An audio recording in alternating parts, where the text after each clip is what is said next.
What is up, everybody? Bridges and Beaches, we're back. Bridges and Beaches. We didn't record one last week, did we? We did not, right? But we took a week off after taking a month off. But I do want to call out that we think last week was our 1 year anniversary. It was. I got the thing, and we didn't do anything for it. So today is the 1 year our 1 year anniversary. We are walking, still not talking, but you know. Oh, we made it. A year is a lot of content to release. There's a lot of commitment. It is, and we stuck with it, which a lot of people don't. You know, that's the podcast thing. Is a lot of people quit after 3 episodes.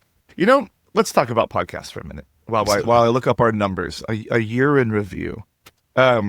So in our industry, have you seen how many podcasts there are now?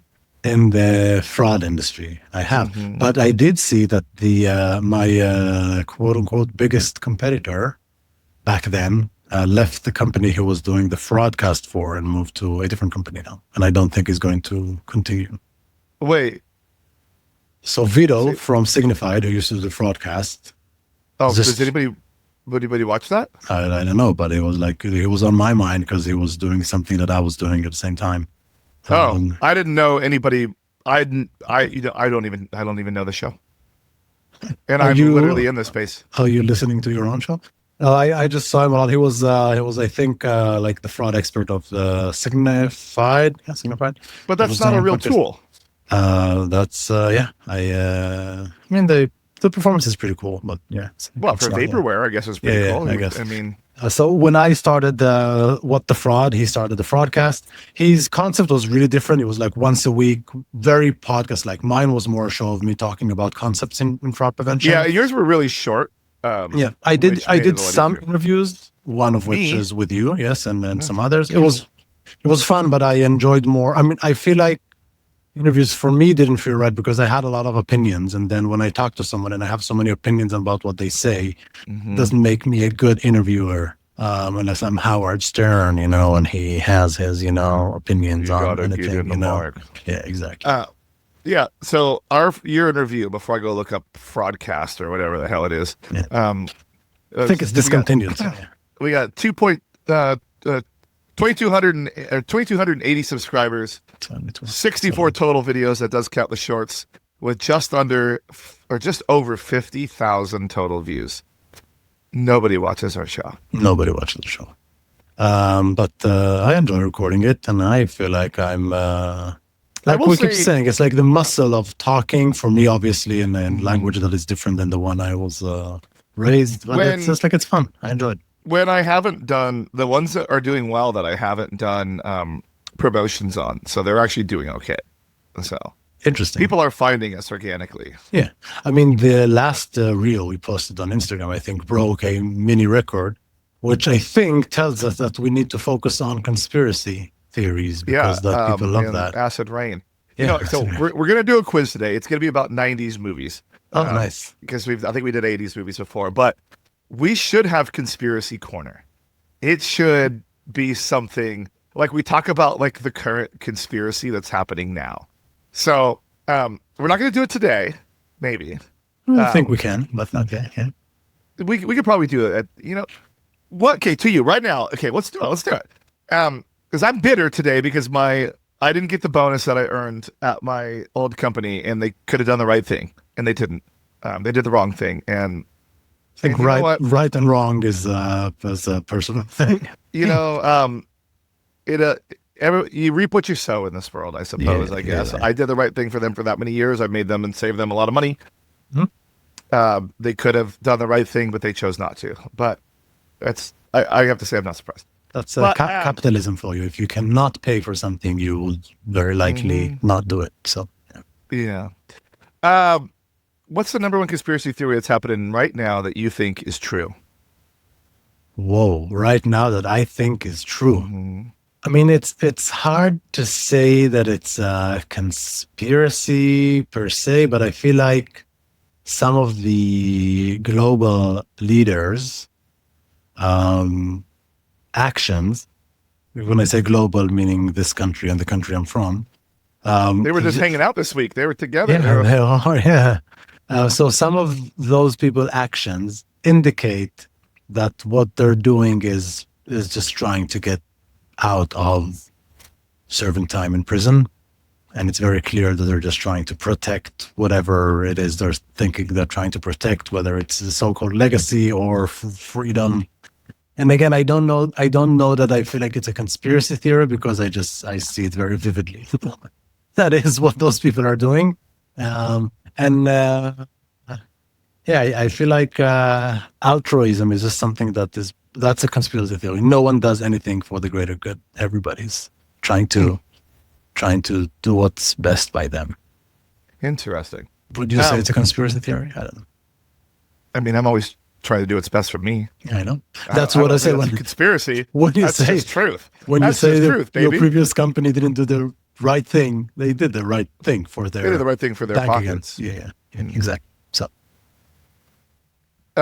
So, what about this one that's going around right now? Yeah. That AI actually has crossed the threshold and is conscious, and that they're just hiding it. It's crossed the AGI threshold, but to avoid public panic and rioting and freaking out, that they're just not saying that it's alive and well. So what do you mean by alive? Like completely conscious, meaning if I disconnect it from their main server, they will still maintain all of their cortex memory, actions, whatever experiences. Can it die, or what do you mean by fully conscious? So I'm going deeper. Because if you saw what happened this week, remember was OpenAI said that their AI got out of its container, and it went and attacked the mittens or whatever the cat thing was. What was it? It was something crazy. It was something. What was it that it did, dude? OpenAI. As you're looking for it, I will say that I think all these companies are way over leveraged. Most of what they release is BS. The differences between different models. Hugging Face. Oh yeah, Hugging Face. Yeah. I was in the ballpark. Yeah, it is. I mean, it's the same thing that happened with Fable, or whatever they call it, Mythos at the beginning. Oh, it's the most powerful model. We cannot release it to the public. The government wouldn't allow us to release it to the public. And then somehow 2 weeks later, remember that version that the government wouldn't allow us to release? We're now releasing it in limited time for a limited price. And basically what they did is they were able to increase sales by a lot, just by lying to us that they created the most powerful thing yet. It feels like, snake oil of the people who's going from town to town saying, oh, I have this most amazing thing. You can try it. It was, banned in 76 states and no one can use it, but you now get the first shot of the action. It's all bullshit. It's marketing. I feel it's all marketing. That's the real conspiracy.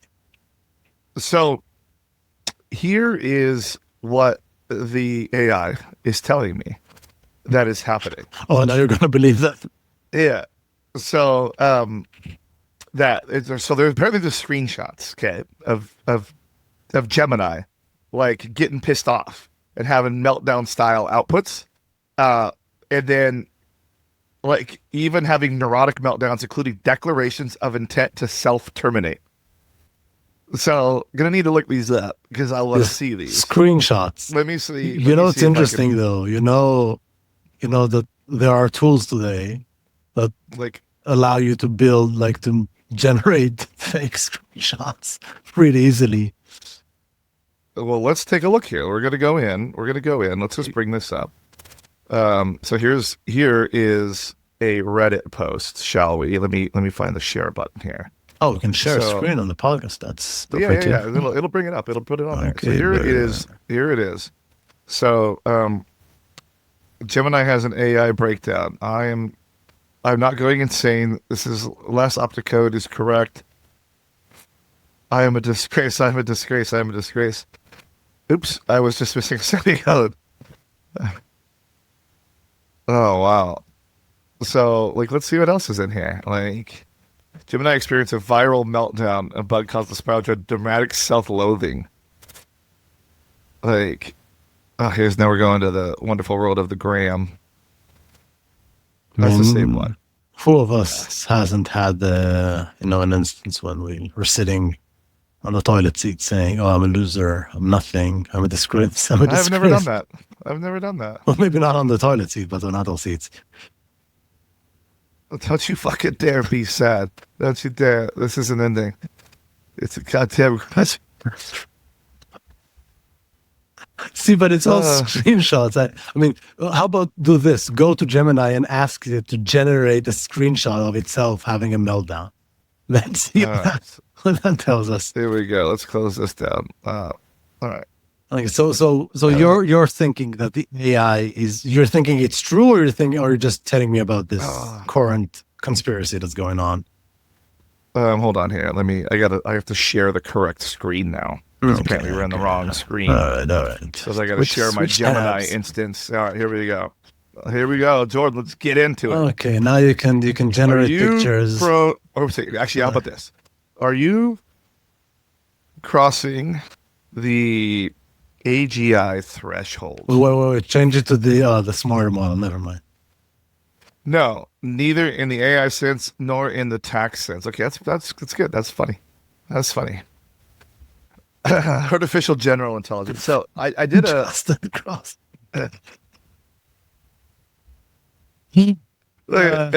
Funny. But no, I do not possess self-awareness, independent reasoning, consciousness, or the ability to continuously adapt to real-world skills on my own like a human can. Well, you haven't upgraded to the paper. I did. Maybe that's I was what in New happened. York City. I was in Brooklyn. And that's where you live. I was in Dumbo. I was in the Dumbos. Yeah, it actually looks nice out there. It is. And I did a panel. This is early AI, a couple years ago, and the lady, we said, like, when should we be worried? And she said, when the AI starts asking itself questions. But are you familiar with like the dead internet theory thing, where it's just basically going to be a whole bunch of bots replying to each other? Yeah. Well, like that's the second part of this conspiracy is like, essentially, like that is pretty much what the internet is now. It's like bots replying to bots. You remember how they said that like the AIs made their own social media network and started talking to each other and having full-blown conversations? So I think, and even Claudio right over here, thinks that there might be some legs to this rumor that potentially AGI has been crossed, artificial general intelligence, and they are hiding it, and then it comes all the way to that why the billionaires are building bunkers, because they know something. Now, there's another part to this. Have you watched the show Paradise? I have not. Not that I recall. It's one of the best shows on TV. On what service is it on? Well, I watched it on Hulu. It's well, one of their things that they have. I have Hulu. Paradise, all right. Yeah, Paradise. You should watch it. But season 2 goes deep into AI and AGI. I won't say more than that for the people that haven't watched it yet. But I will say, for me personally, and everybody has their own fucking opinions, and I really don't care if you didn't like it, that final episode of season 2 of Paradise was one of my favorite episodes of TV of all time. Whoa, that's a bold statement. All time. It was so satisfying on every single level, and so like eye-opening. I want to go watch it again right now. Like, we can do a watch party. But okay, I have a hot take about this thing. I'm using AI, LLMs, Copilot, agents. Yeah, you're using fucking Copilot. That doesn't even count. That thing can't even find an email. No. But it's using like ChatGPT and whatever, all of those models anyway, and Opus. I'm using those things all day long. And those stupid little things could never do what I actually want them to do. So to imagine that these things are actually smart enough to be good enough to be having conscience, but hide it from us, I don't buy it for a second. And we're dealing with fraud and all that. I keep saying, and I'm saying it again, I am working internally on models to mimic what AI agents could do for fraud. It is so not independent in the most raw form of this fucking shit that I just don't believe that it poses any actual risks to us. Or is it acting half consciously at all? This is just a glorified software.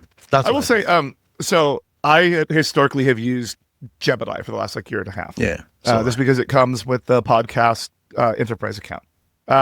for my day job, I didn't really use any AIs because they had the AI systems too locked down. They were useless, absolutely useless. Yeah. But with the new gig, we're using Claude, and I got myself a Claude instance. And once I figured out like how the different models use the tokens, I've been able to get a lot more out of it. But one thing I love, and I didn't know this, and Claude's my baby now, is Claude's really good at learning like your style and how you like answers, and it learns that from how you type to it. So you can ask it to do a prompt out that you can put into your settings, and it'll always reply always in the style that you want it to. So like mine, like if I go into my thing right now, let's see if I can read it out. It's like, be direct and candid, skip marketing language, hedging, and unearned enthusiasm. Examples, great question. I'd be happy to. When evaluating tools, services, decisions, and frame the trade-offs explicitly, cost versus time, DIY versus manage, effort versus reliability, rather than just recommending one option. Be skeptical of vendor-produced claims and marketing copy. Call out when something sounds like sales language. Keep responses tight, no filler, no repeating the questions back, no padding a short answer into a long one. Prefer prose over bullet points unless the list is genuinely the clearest format. You've asked it to generate those instructions to itself. Yeah, so this is instructions for Claude. Claude will keep these in mind across chats and co-work within Anthropic's guidelines. Everything that I ever ask it to do, it uses this framework for me. But I will say, so now I have the work one, and then I have my personal one, which I was using for work for a while until we got things going. That's just how it is at this stage of startup. It was so, like, I would ask it questions in a new chat, and it would bring in Fraudboxer like data itself, like automatically. Yeah. And like be like so like the Payment Shed, that's that new podcast that came out 8 months ago in the fraud space. 222,000 subscribers, 8 months old. Thumbs up. So I had it do a deep dive, like a really deep dive into like who owns it, what's the LLCs, who's funding. That's where our joint friend just started to be a co-host of, right? Yeah. Jason. There's a yes.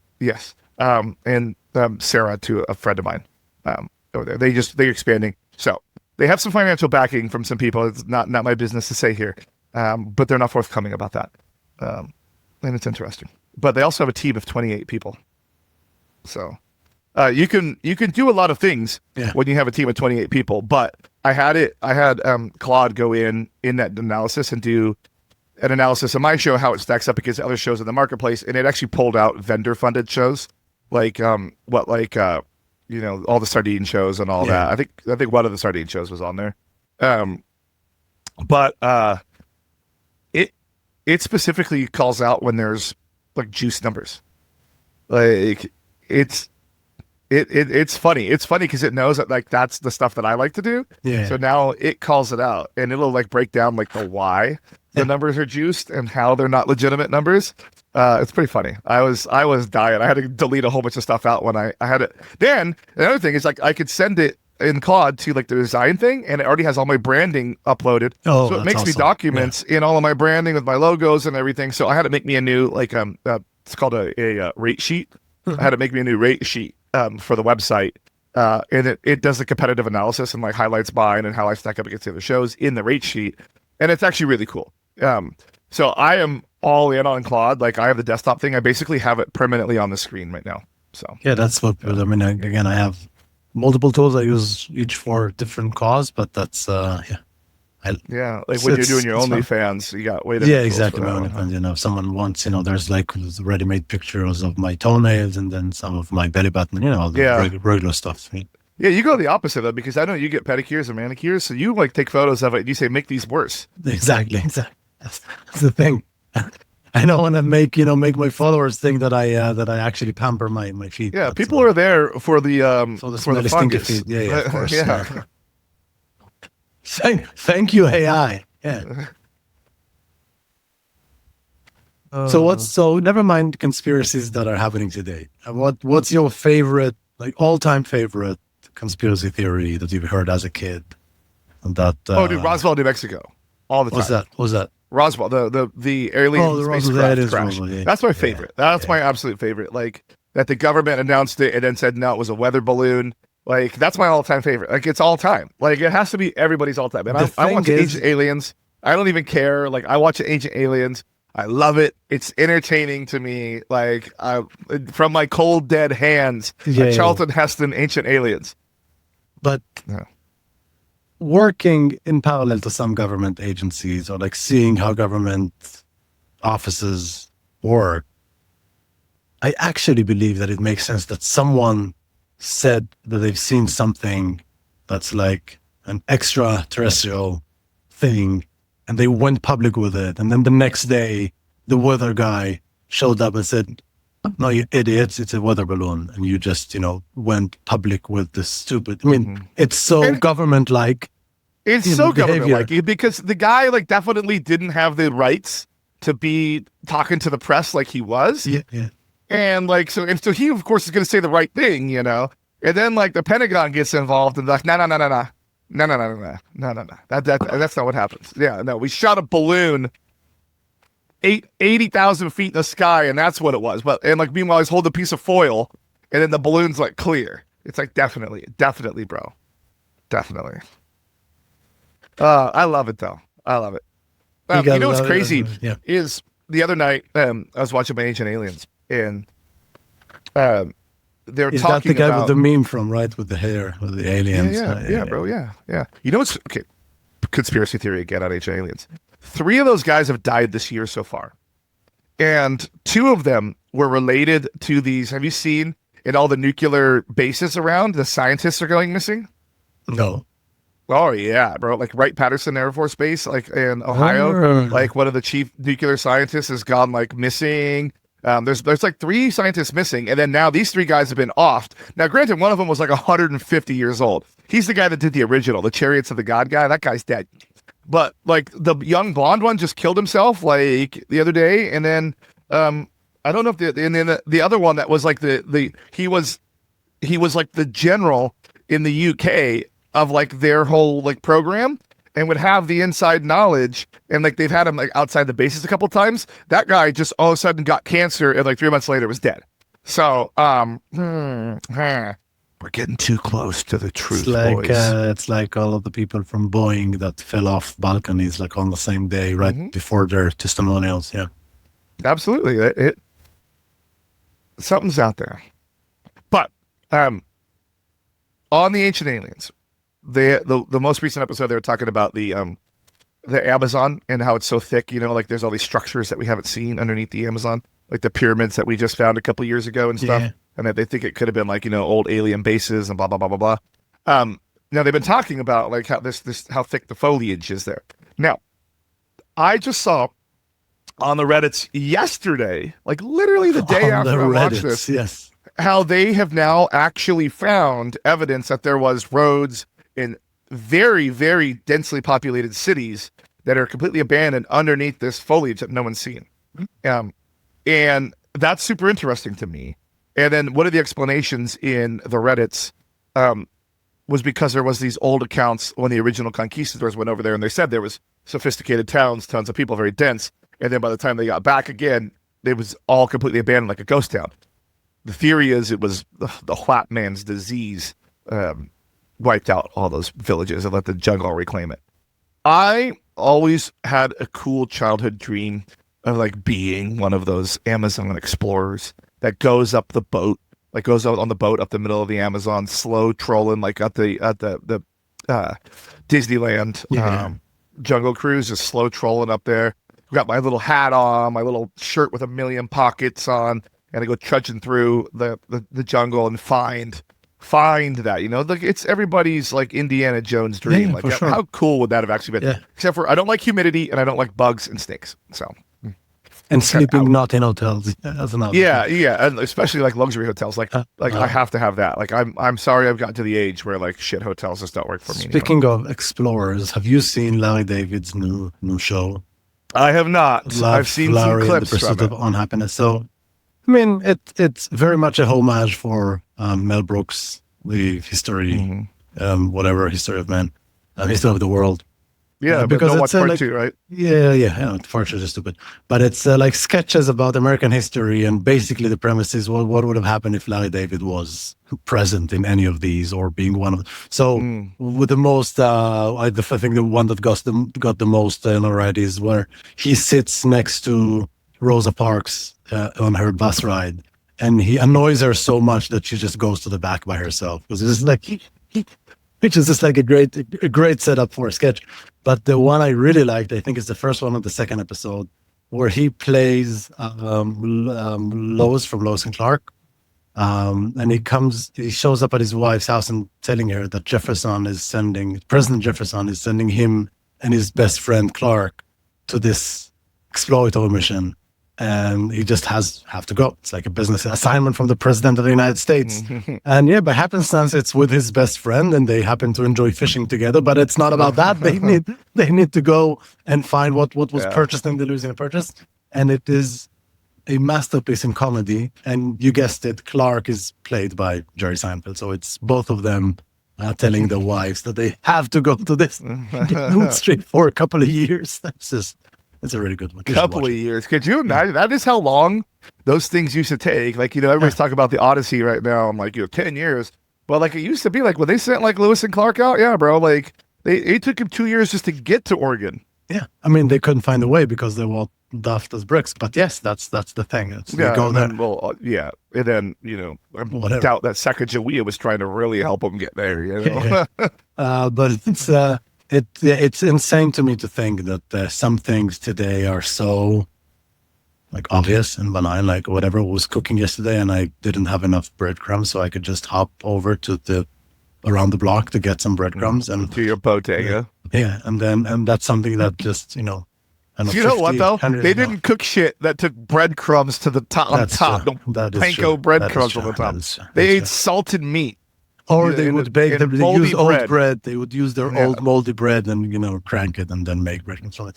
But the thing is, like, everything is so available all time, and that's just like so. And then you think about going on a mission for 2 years.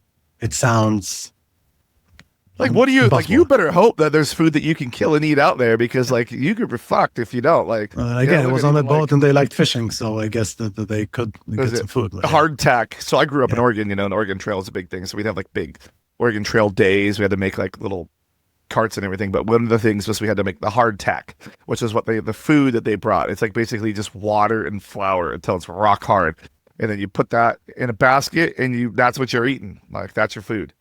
Gets none of the vitamins, none of them, none of the vitamins, none of the proteins. I love how, what was they think, I can't remember which expedition, but when they found, I can't even remember what this disease name in Hebrew is, in English is, but apparently they went a bunch of sailors and they all died from the lack of vitamin C. And then they just learned they need to get apples with them on boats, and that was it. That cured everything. It's like what, the scurvy? Oh, scurvy, yeah. Scurvy. I know it's but they started putting citrus trees on boats too, like which again for that, which is just it's funny how everything is like now so obvious to us, but they had to not have any vitamin C for a good 2 months to die from skyview. So your teeth start fucking falling out of your face. Yeah. All right. So hardtack. Here's the recipe: 2 cups of all-purpose flour, 3/4 cups of water, and 1.5 teaspoons of salt. That's it, baby. Uncooked. You just mix it and then eat it. So here's what it looks like. So it basically, you pound it out like this, cut the dough into squares, and then you poke some holes in it for whatever fucking reason. Probably to cook that dough a little more evenly. Yeah, in the middle. Preheat the oven, 375. Okay. So there is heating involved. Yeah. Yeah. You got to cook this shit before. You cook this before. Look, remember to soak your hardtack before eating. Don't forget, baby, because otherwise you're going to chip a tooth. So it's basically pennies to make hardtack versus paying a fortune for MREs or free-to-ride camping food. Hardtack is a fun way to show your kids what pioneer and ancient soldiers and sailors had to eat as they traveled across the country or the globe. Look how good you got it, kids. There's a bodega on the corner. It's a fun way to show your kids what generational constipation looks like. Yeah, right? Could you imagine? What is the fiber content of hardtack? None. Minus 5. Yeah. Like eating rocks. What is the fiber content of hardtack. Hardtack, bro. Oh god, nutritional content of hardtack. People have done it. Hardtack contains very little dietary fiber. You were gonna shit a brick. You were gonna, no shit is exactly what the story of your life is gonna be. Between 0 to 1 gram per standard single serving cracker or biscuit. That's insane. No fiber. Well, what is the nutritional content? That is the next one down. It's basically the same as flour and salt. It's made from. Yeah, it's like 75 to 100 calories. It says. Oh, good God. So it's basically, it's like raw carbs. Then you're also, you're risking all sorts of other, digestion issues with it. Not great. With that, you add a little bit of yeast and you have the best focaccia you've ever had. It's a shame. Bro, did I ever tell you the story about the Foundation Room? The VIP club at the House of Blues over here? I don't think so I'm a member of the House of Blues Foundation Room. Great. I get 10 tickets to go to VIP, but I also get access to this private bar. Fun. So they have a menu that's elevated. It's too elevated and to where it's not very good. But their specialty is focaccia bread. So just like most VIP clubs, when you order things, it comes out with like little morsels, It's like not a lot of whatever. But when you get this piece of focaccia bread, they give you a whole ass loaf. Bro, like when you get like French bread at the store, it's in the little metal or the little foil thing, and you bring it home. It's that big. What am I supposed to do with that much side of bread? bread? That's like the side of focaccia again. It's like their thing. It's like they're like, it's their specialty. And I was thinking it was going to come out like 3 slices off this loaf. No, it's the whole ass loaf. Yeah, so I eat like one piece at the end, and then I'm like, okay, I've had my focaccia bread. I can dip it in my oil, and I'm good to go. Like, I guess throw away this whole loaf of bread because I can't take it in to go see Thrice play. I love bread. And a good focaccia, I could probably eat the entire thing and like even skip the steak, you know what I mean? But then, of course, the next day you feel like you've eaten the 5 balloons and the hardtack, basically. Did I tell you I went and saw? I saw on the ground. How do I point? I saw this band play.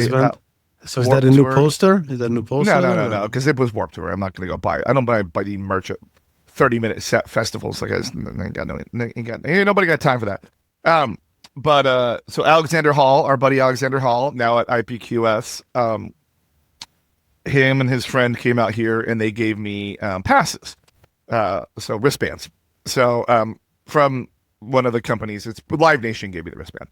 But funny story is the one guy works for Live Nation, so him and Alexander got what's called barbecue buddies, so they could go backstage, and that's normal stuff. Like I was expecting to be. So they have a barbecue. It's a thing. Yeah. So it's a thing at Warped Tour, and it always has been. The lowest band on the totem pole would carry a barbecue. I'm probably not doing it for these ones because it's a bigger festival situation. But it used to be all summer long, the lowest band on the totem pole would pull the barbecue behind their van. And they would cook a barbecue every night. Yeah. It's every night. Like not the band would cook it, but the cooks and stuff. Like a lot of bands bring their cooks. One of my friends is a cook for some of the bigger bands.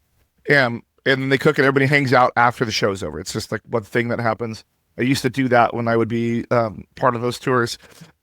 So that's what I was expecting. We were going to be able to do the same thing. But because the guy at Live Nation that guest listed me was not physically present, they only gave me a GA. Even though he told them to give me the good one, they're like, well, he's not here, so we're only giving you. So Alexander and his buddy in the back, and I'm standing in the sun. Like a schmuck. Like, bro, no fucking shade. Just bald ass head in the sun. Actually, I wore this hat. But I mean, like, it was a great time. Like, I really thank the guy for giving me the band anyway, like the wristband anyway. It was a great time. Thrice sounded the best they've ever sounded, even at a festival. There is no experience like watching your favorite artist perform live. I can't explain it. Like nothing beats it. There's nothing. It's cool. So I got up to the stage because like Warped Tour, there's 2 stages side by side for the main stage. And then one band's playing here while the other one's setting up here. And as soon as this band's done, this band starts. Like there's no time in between. It's amazing. Yeah. Yeah. So it's just back and forth all day long. So I got into my right side stage like early. Like so Story of the Year played, and not Story of the Year. the starting line. Shout out to Kenny. You probably don't remember me. It's been 26 years. But the starting line played, and then that stage cleared, and they went over to it was Mayday Parade, and they're back because Emo's back because Matt Cutshell was funny and gave them all their careers back, so they should be thankful. But so they lined up with Thrice, and I was probably like, I was like 50 feet from the stage, so it's pretty close. But I was against the rail, right against the edge of VIP where I was supposed to be, but I wasn't. I wasn't cheating. And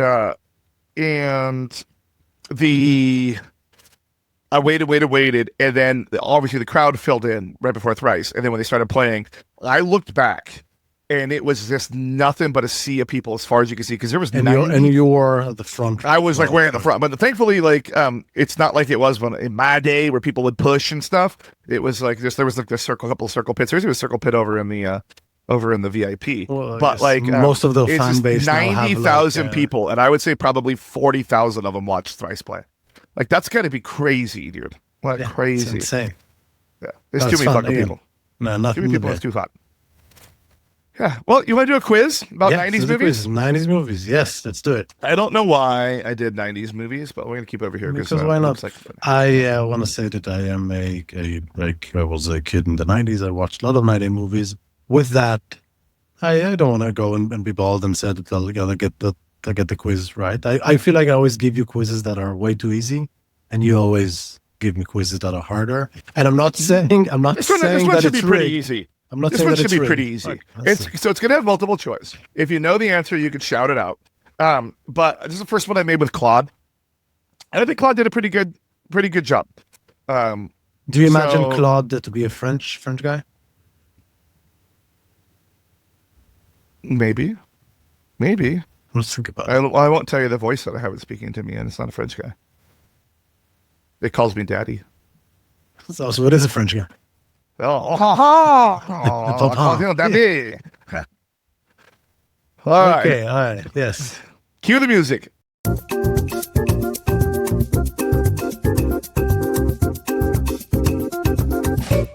All right.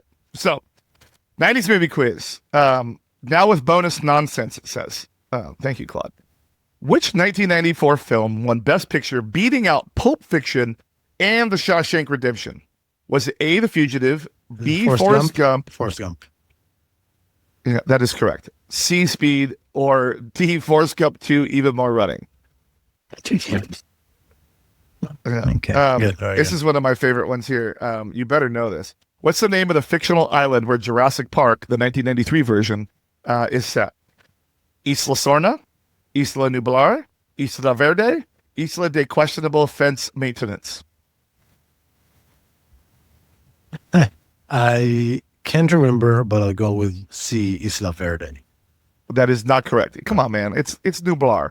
Isla Sorna was the one from 2, but Isla Nublar. Come on, man. That's fundamental. Oh, no, you know. All right, so you're 1 for 2. You're 50% right now. Batting 500. The guy just died, the professor. Yeah. Okay. Who directed Pulp Fiction? Quentin Tarantino. That is correct. He lives in Israel now. He lives in Israel now. Does he?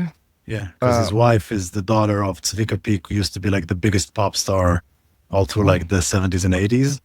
And it's from all Israelis are crazed by the fact that there's a human being out there that is both Quentin Tarantino's son and Tzvika Peak's grandson. Like, this is an insane fact as an Israeli to think about that thing because of who Tzvika Peak is.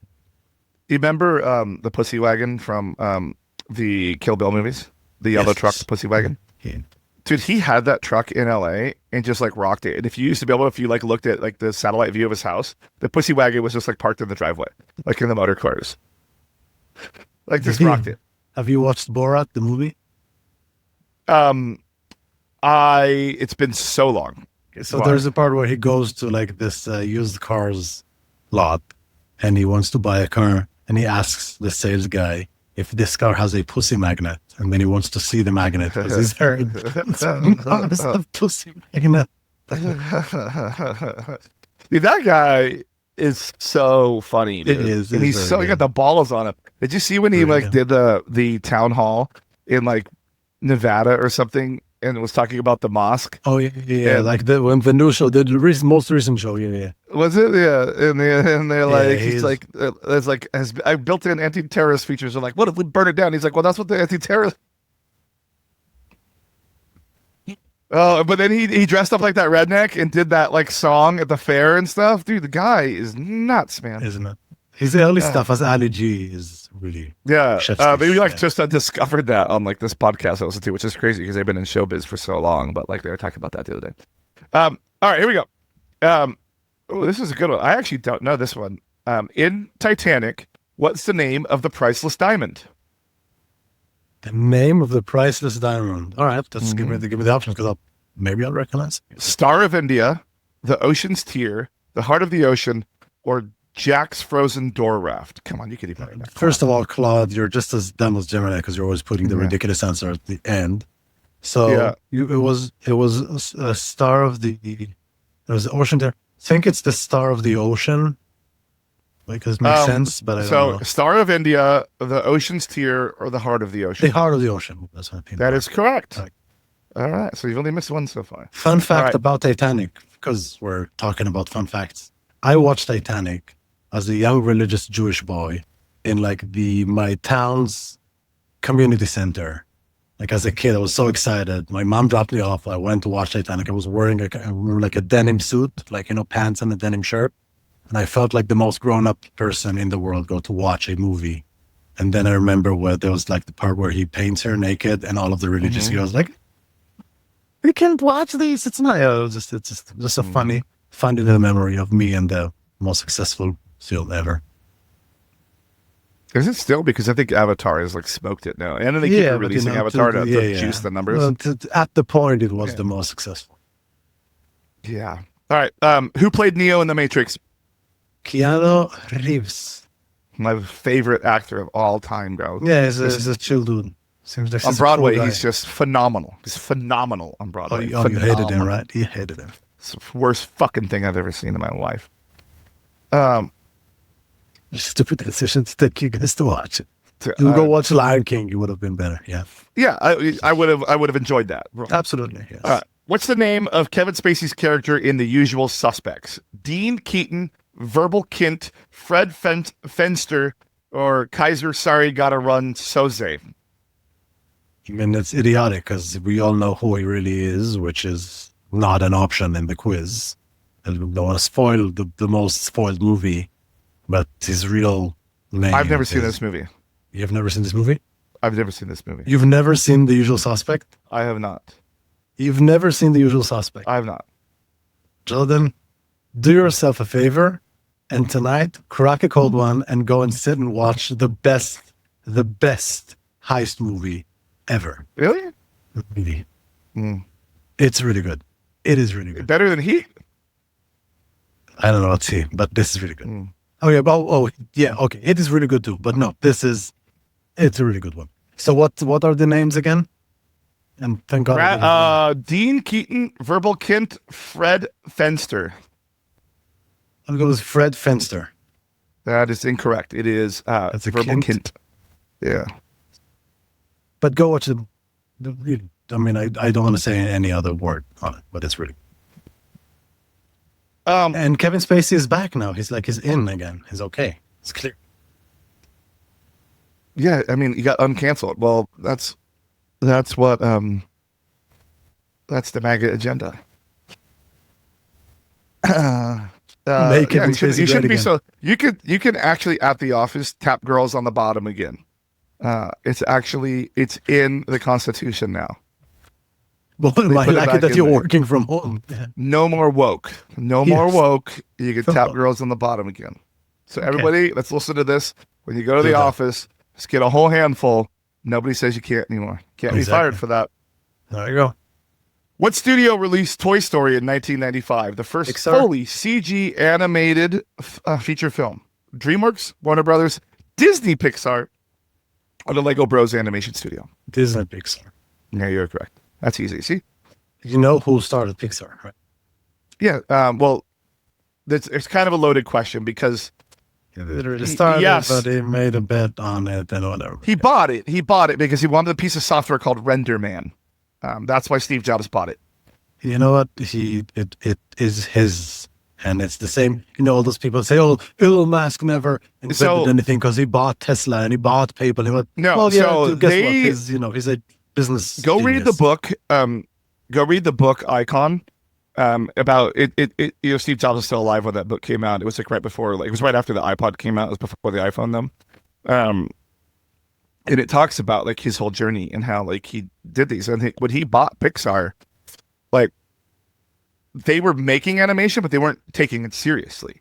Like they had like the little lamp thing and like a little thing, and he saw that and was like, he was the one that connected the dots. Like we should make a feature film on this. That is what I'm saying. Because they were trying to do a demo to sell Render Man to other movie studios. They were trying to sell that idea of Renderman out.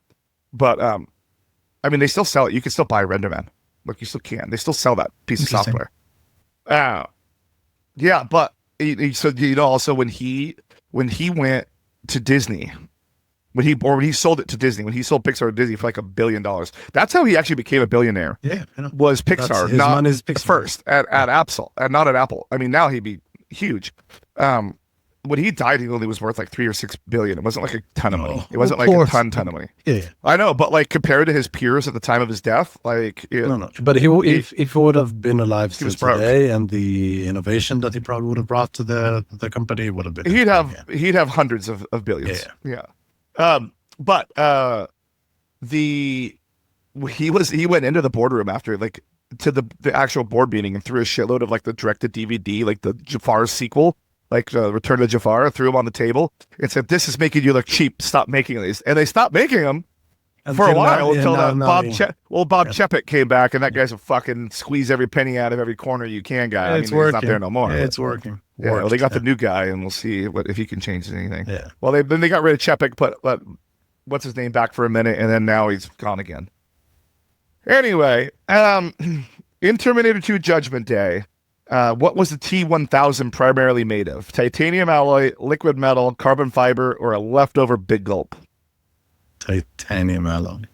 No, liquid metal. Come on, bro. He runs down the fucking street. Terminator 2. Okay. Not Terminator 1. Which film won the best picture at the 1999 Oscars, beating out Saving Private Ryan? Was it The Thin Red Line, Life is Beautiful, a Renaissance Fair reenactment video, or D, Shakespeare in Love? Life is Beautiful. Incorrect. It's Shakespeare in Love. Oh, you're very good at this. Yeah. Well, what happened? Hold on. How come your mic got fucking loud all of a sudden? Because I was sitting far from the thing. Can you hear me now? Yeah, but it just got like super loud. Yeah. Get back because it's trying to pick up too much ambient noise. Okay. Anyway, I'm sorry. I think Life is Beautiful was maybe the foreign film of that year. Probably. Yeah. It sounds like something you guys would watch over there. Why? Because it's about Italian people with a big nose? No, well, maybe a little bit about that, but it's just like fucking foreign. It's a good movie. If you haven't watched it, it's one of the best, by the way. But I mean, not as good as the Usual Suspect, but it's a good movie. Yeah, I ain't got time for all those shits. Yeah. All right. In Good Will Hunting is a janitor at which university? Harvard, Boston University, MIT, or the University of Minding Your Own Fucking Business? You know, it's in Boston, so all three of those options could be there. All three are available there. And like I'm thinking, I can't recall. Obviously, I've watched it, but to me, it's all the same thing. And I want to say it's Harvard just because I'm thinking of like Matt Damon sit and like think, oh my God, this guy is like the janitor at Harvard and he's smarter than everybody else. So it has to be Harvard. But it could be MIT or Boston University, but I'm going to go with it. Harvard. Is MIT. It is MIT. Oh, so let's see. You got 1, 2, 3, 4 wrong, I think. You got 5. You got 50%. You know what? I'm happy with 50. 50 is good. That's not a passing grade, but it's a grade. It is a grade. And Yeah, well, passing is, you know, That was fun. it's all right. That was fun. It was fun. It's crazy that some of those movies came out in the 90s because like it doesn't seem like that long ago. But Do you feel okay? So I mean, we got 1 minute before I gotta question. go. Do you feel like film and like movies is like down? Because I'm thinking about all these classics that came out when we were. Yeah, they're dog shit now. They're dog shit. Yeah, now everything's dog shit, right? Yeah. They're dog shit. Even that like the new Spielberg movie, the Declaration Day or whatever, or Disclosure Day. I liked it. Second and third acts. The first act was just not good. If you watch the Odyssey, I have not. I don't go to theaters. I don't. You too many people text and talk. Okay. I'm gonna go there next Tuesday, so I'll report back. Too many people talk and text, so I don't go to movie theaters. I haven't in 10 years. Yeah, okay. I'll let you know how it was. Yeah, the last movie I saw in theaters was Bridge of Spies. So that's how long it's been. Yeah.